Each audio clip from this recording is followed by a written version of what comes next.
So I'm making stuffed peppers today, and here's a little tip.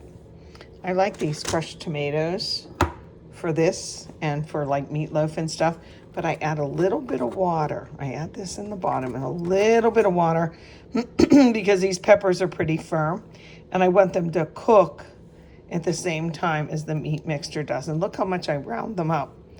I have one more pepper, but I like to split them in two, and that way it's like a better portion than just one pepper. Because guess what?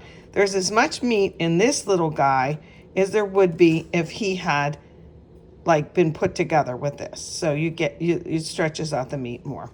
So just a couple little tips. And I don't season this part because trust me, the onion in here, the green pepper is going to flavor this sauce. I'm going to put the rest of this on top. And yes, I have a little ketchup inside the mix. So a couple tips in making the stuffed peppers.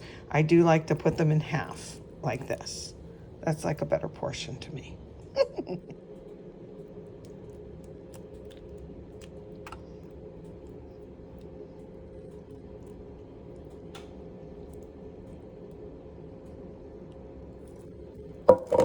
I like it to touch down the whole sides.